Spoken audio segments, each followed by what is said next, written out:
ঘোড়ার গাড়িতে চাপিয়ে অনেক কিছু উঠানো হয়েছে, মালপত্র, পেঁয়াজ, রসুন, তেল, বাঁশও কেনা বেচা হয়। মুরব্বী বাঁশ কেনা বেচা করছে। দেখুন ঘোড়ার গাড়িতে পেঁয়াজ, রসুন অনেক কিছু চাপিয়ে দেওয়া হয়েছে।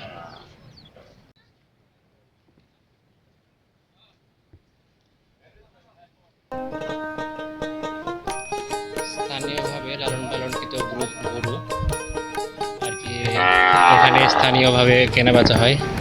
সবাই নৌকা করে এসেছে যমুনা নদীতে, যমুনা নদীর এই চরে আর কি। এই চর থেকে গরু নিয়ে তারা যে যার মতো করে, পার্শ্ববর্তী পাবনা আছে আর এটা টাঙ্গাইলের মধ্যে, তারা যে যার গন্তব্যে চলে যাবে। এখানে তারা কেনাবেচা করার জন্য এখানে এসেছে এই চরে আর কি। বিশেষ করে ভাই কেনা হলো নাকি? কত ভাই? ৭০,০০০।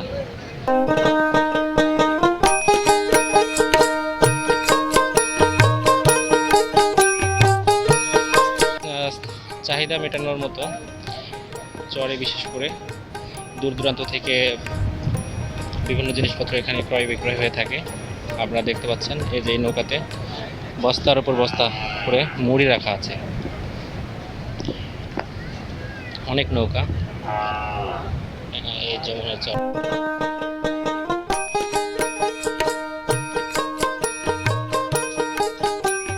চরের ভিতরে ছোট একটি বাজার দেখতে পাচ্ছেন। চরটির নাম হচ্ছে নিশ্চিন্তপুর ঘাট। এটি নাগরপুর, টাঙ্গাইলের মধ্যে, টাঙ্গাইল জেলার অন্তর্গত। আমার বড় ভাই কি খাচ্ছেন? একা খাই? পানি খান। প্রচন্ড পরিমাণ গরম, পানি খাইলে তৃপ্তি। আচ্ছা, অন্য কিছু খান না? স্পিড খান, স্বাস্থ্যের জন্য কিছুটা হলো ভালো আছে। Heavy energy. সুখী ভাই চলে আইছে ভাগ বসাইতে।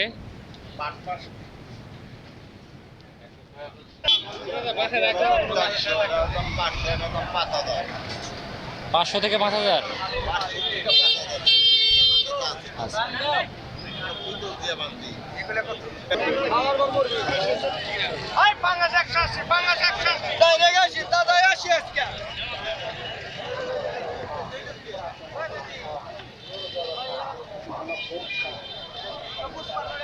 বিদেশি মাগুর।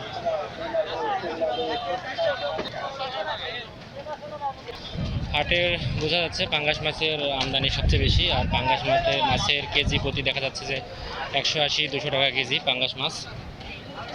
পাঙ্গাস মাছের আমদানি সবচেয়ে বেশি মনে হচ্ছে। আচ্ছা, এটা এই ছোট মাছের ভাগ, প্রতিটা ভাগ হচ্ছে। আমরা আছি এই মুহূর্তে টাঙ্গাইলে দপ্তর হাটে। দপ্তর হাট বিশেষ করে সপ্তাহে একদিন শনিবার এই গরুর হাটটি বসে থাকে। এছাড়াও মঙ্গলবারের দিন বাজার বসলেও সেই হাটে গরু উঠে না, কিন্তু শনিবারের হাটে গরু উঠে।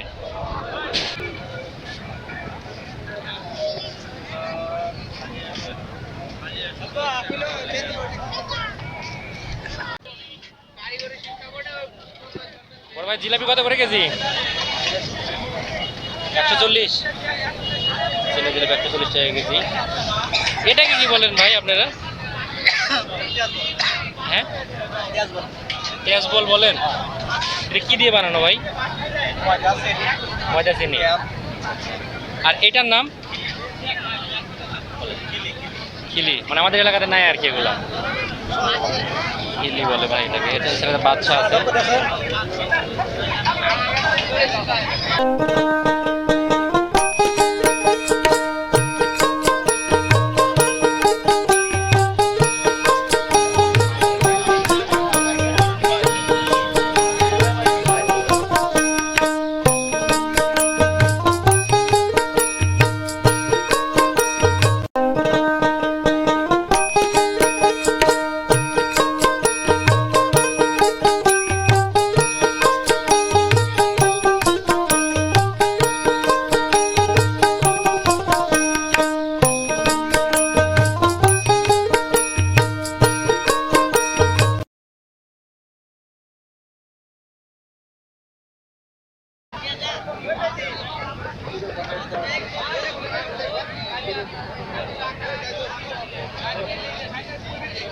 এখানে কাঁচা বাজারে আলু, পেঁয়াজ, রসুন সব কিছু পাওয়া যায়।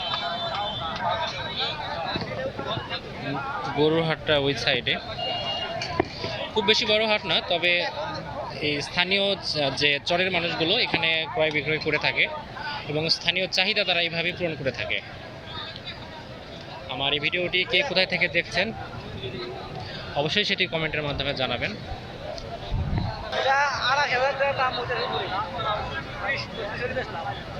28 বলে 30-32 হলে আপনি দেবেন, 30 ভাঙ্গা বলে ইয়ে হয়েছিল নাকি, লাম্পি হয়েছিল তো গায়ে দাগ যে। ও আচ্ছা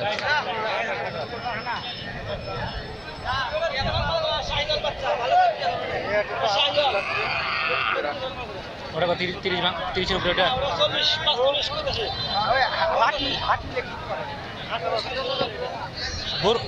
গরুহাট খালি শনিবার? আচ্ছা আচ্ছা। আর এমনিতে মঙ্গলবারে কি আবার হাট লাগে নাকি এখানে? আপনি তালগাছি হাট কি বারে লাগে? তালগাছি রবিবারে।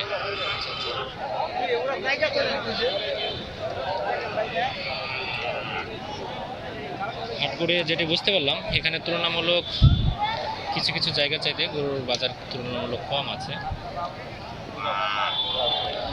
খামার করার উপযোগী ষাঁড় গরু দেখতে পাচ্ছেন স্কুলের পাশে দিয়ে বাঁধা আছে, বিশেষ করে এগুলো খামার উপযোগী, কোরবানির উদ্দেশ্যে যারা লালন পালন করবেন তাদের জন্য বেশি উপযোগী এটা।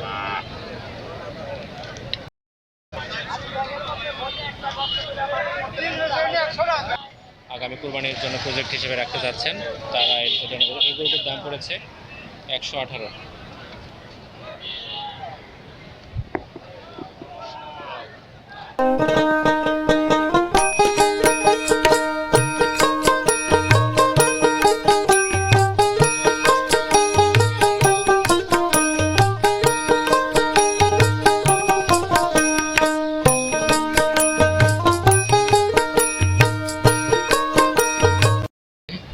সরকারি প্রাথমিক বিদ্যালয়। ভিডিওটি বেশি বড় করতে চাচ্ছি না, কেননা যেহেতু হাটটি অনেক ছোট, মোটামুটি যতটুকু দেখলেন হাটটি আসলে ছোট, কিন্তু চরের হাট এর চাইতে বড় হয় না। তারপর এই হাটের মাধ্যমেই এখানকার স্থানীয় চাহিদা তারা যে লালন পালন করে গরুগুলো তারা এখানে ক্রয় বিক্রয় করে থাকে। কত টাকা কিনছেন? ও দামও শোনেন নাই?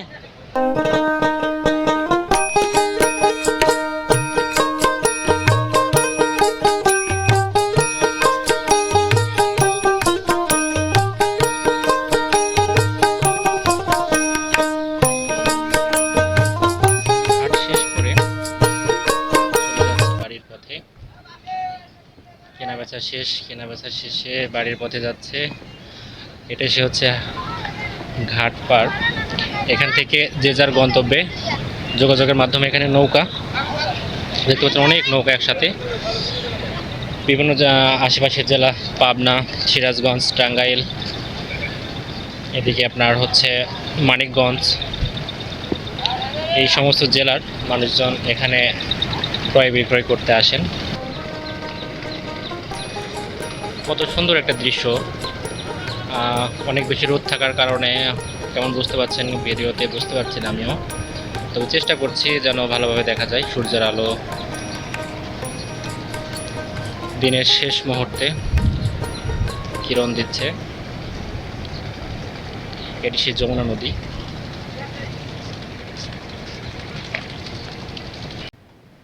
সুপ্রিয় দর্শক, এই মুহূর্তে আমি যমুনা নদীর একটি চরে অবস্থান করছি। আর এই চরটি অনেক বেশি পপুলার, যারা বিশেষ করে নৌকা ভ্রমণে আসেন তারা এই চর সম্পর্কে ভালো জানেন। এটি টাঙ্গাইল জেলার নাগরপুর উপজেলাতে অবস্থিত। এই চরে দূর দূরান্ত থেকে মানুষ এখানে ভ্রমণ পিপাসু মানুষ এখানে ঘুরতে আসেন। তো আমি এই মুহূর্তে চরে রয়েছি। তো আমার এই ভিডিওটি আপনাদের যদি ভালো লাগে তাহলে অবশ্যই আমার চ্যানেলটি সাবস্ক্রাইব করে পাশে থাকবেন এবং পাশে থাকা বেল আইকনটিতে ক্লিক করে দেবেন যেন সবার আগে ভিডিও নোটিফিকেশন চলে যায় আপনার কাছে।